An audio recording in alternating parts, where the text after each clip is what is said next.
यादें माता की, बोलो प्रजापति समाज की। मानवों के ही राजा नहीं, देवताओं के राजा कहलाए पहले राजा दक्ष महाराज प्रजापति कहलाए इस संसार के और देवताओं के भी। हमारी प्रजापति समाज का अभ्युदय रहा है। जिस समय ब्रह्मा विष्णु महेश जी ने इस पृथ्वी की संरचना रची थी और इस पृथ्वी को चलाने के लिए जब समस्या ब्रह्मा जी के पास आई तो उन्होंने अपने मन से सोचकर मानस पुत्र दक्ष महाराज प्रजापति को उत्पन्न किया, यानी कि प्रकट किया। और उस समय जब पृथ्वी पर संचालन करने के लिए, सभी समाज के लोगों का संचालन करने के लिए हमारे प्रजापति दक्ष महाराज को इस जिम्मेदारी को सौंपा। उन्होंने संपूर्ण संसार को संभालने का कार्य किया और इस पृथ्वी के वो मानवों के ही राजा नहीं, देवताओं के राजा कहलाए पहले राजा दक्ष महाराज प्रजापति कहलाए इस संसार के और देवताओं के भी। और आगे ही जब वैदिक युग आया तो वैदिक युग में भी हमारे कई मुनि संत भी हुए, जैसे गोरा कुमार है, आप उनके इतिहास को पढ़िए। विठलनाथ जी है, वो विठल भगवान के भक्त थे, गोरा कुमार। ऐसे ही सती अनुसुईया, हमें लोग अन्य समाज के जो शास्त्र, इसके लिए अशोकनगर के लोगों की ओर से और मैं अब सभी संगठन की ओर से सबसे पहले मैं ये कहना चाहता हूँ कि सब लोगों ने ये सब समाज के बारे में बताया है कि हम लोग क्यों इकट्ठे हो रहे हैं और क्या करना चाहते हैं। मेन बात ये है समाज के लिए कि जो संगठन मजबूत हो रहा है वो संगठन किस लिए मजबूत हो रहा है आपको ये भी जानना जरूरी होता है। पर आप लोगों ने कभी अब ये नहीं सुना कि क्यों मजबूत हो रहा है और किस लिए करना चाहिए। देखो समाज के लोग 10 इकट्ठे हो जाएंगे, 100 इकट्ठे हो जाएंगे और अपने समाज की बात करेंगे और समाज के अंदर क्या प्रभाव और क्या निर्णय निकलता है उसके लिए अपन को सोचना होगा। तो सबसे ज़्यादा आभारी हूँ तो मैं अपने मंडलाल अध्यक्ष जी जो बीना के हैं उनका आभारी और व्यक्त करता हूँ। धन्यवाद जो आपने इस टीम को इकट्ठा करने की कोशिश की है। साथियों, मैं अपनी वाणी का ये महत्व रखना चाहता हूँ, जैसे कि अपन ने संगठन एक मजबूती की तरह खड़ा करना चाह रहे हैं, वो क्यों करना चाह रहे हैं मैं बताता हूँ। जैसे अपने समाज के हित में अगर देखा जाए अशोकनगर और भी जगह कहीं धर्मशाला नहीं है और कहीं स्कूल नहीं है।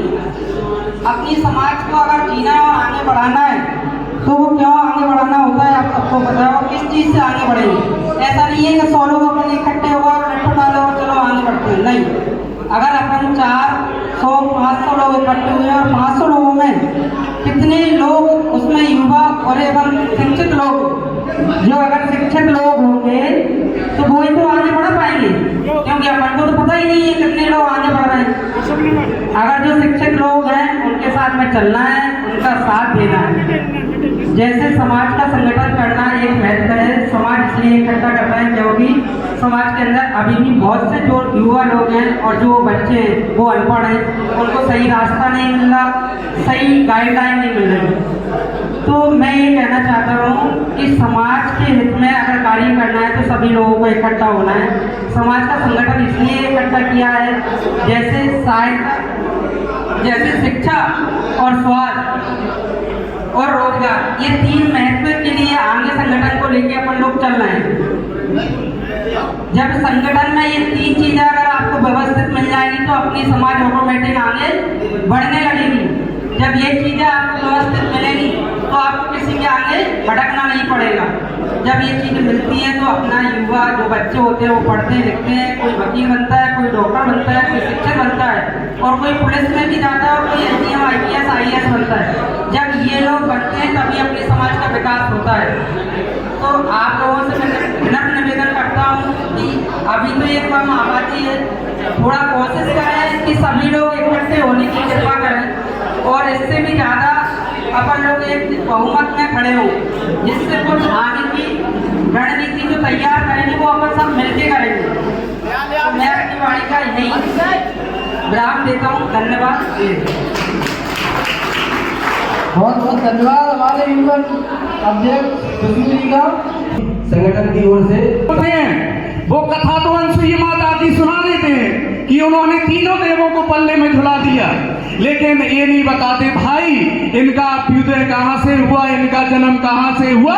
उनका जन्म हुआ है प्रजापति समाज से, ये नहीं बताते। यदि ये बता देंगे तो अन्य समाज के लोग जो बड़े कहलाते हैं कि राव साहब हैं, ठाकुर साहब हैं, पंडित साहब हैं, वो समझेंगे कि प्रजापति समाज तो हमसे भी बड़ी है, इसलिए वो नहीं बताते हमारे इतिहास को।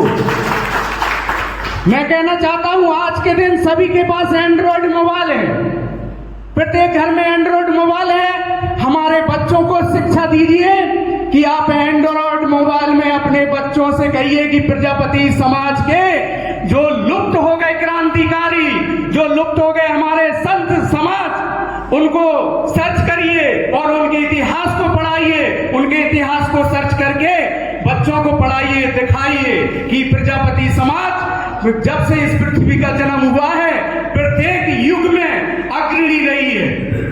वर्तमान युग में जब अंग्रेजों का शासन था, उस समय जब संविधान लिखा जा रहा था, तो उस समय डॉक्टर भीमराव अंबेडकर के साथ मिलकर के हमारे रत्नप्पा कुम्हार जी ने पूरा संविधान लिखवाया, लेकिन उनके इतिहास को दबा दिया गया और अन्य समाज के लोग थे, बड़े बड़े समाज के लोग थे, उनके इतिहास को उजागर कर दिया गया, लेकिन हमारे रत्नप्पा कुम्हार को उजागर नहीं किया गया, क्योंकि प्रजापति समाज आगे हो जाएगी। तो प्राचीन युग से, वैदिक युग से वर्तमान युग में हमारी प्रजापति समाज हर क्षेत्र में अग्रणी रही है। हम कलाकार हैं, मूर्ति बनाते हैं, कलाकार हैं, हम इंजीनियर भी हैं, हम फोटोग्राफर भी हैं, हम शिक्षक भी हैं, तो हम प्रत्येक क्षेत्र में आगे है प्रजापति समाज। लेकिन हमारे जो शास्त्रीगण होते हैं, पंडित लोग होते हैं, जो कथाएं सुनाते हैं, महंत लोग होते हैं, प्रजापति समाज के लोगों के इतिहास को छुपा देते हैं, जबकि प्रत्येक पुराण और प्रत्येक जितने भी पुराण हैं इस पृथ्वी पर, जितने भी वेद हैं, उनमें प्रजापति समाज का आप देख लेना इतिहास कहीं ना कहीं अवश्य छिपा होगा, आप सर्च करके देख लेना। तो मैं सभी प्रजापति भाइयों से कहना चाहता हूं कि आपके पास एंड्रॉयड मोबाइल है, यदि किसी समाज का व्यक्ति हमसे कहता है कि हम बड़े हैं, तो आप उनसे केवल ये कह दीजिए कि आप प्रजापति समाज के इतिहास को, आपके पास एंड्रॉयड मोबाइल है, इसमें सर्च करके देख लीजिए वैदिक युग से और वर्तमान युग तक प्रजापति समाज का इतिहास क्या है। इन्हीं शब्दों के साथ मैं अपनी वाणी को विराम देता हूं। जय हिंद, जय भारत, जय दक्ष, जय प्रजापति। धन्यवाद।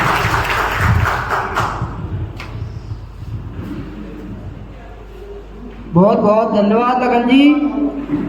मैं अत्यंत खुश हूँ और सबके चरणों में मैं जय श्री राम और नतमस्तक रहूँगा। जिस प्रकार से असुरनर के इस स्थान पर प्रजापति समाज की पहली मीटिंग रखी गई है, इस मीटिंग की ओर से हमको कुछ ज्ञान प्राप्त हुआ है और सभी जो अतिथिगण बैठे हैं, पदाधिकारी, इन द्वारा हम लोगों को समझाया गया है, उस रास्ते पर चलना हमारा कर्तव्य रहेगा और सभी की बातें मानते रहेंगे। मैं आगे और अपनी वाणी को विराम देता हूँ। जय श्री राम, जय महाराज। बहुत बहुत धन्यवाद हमारे उपाध्याय युवा अर्जुन प्रजापति जी का।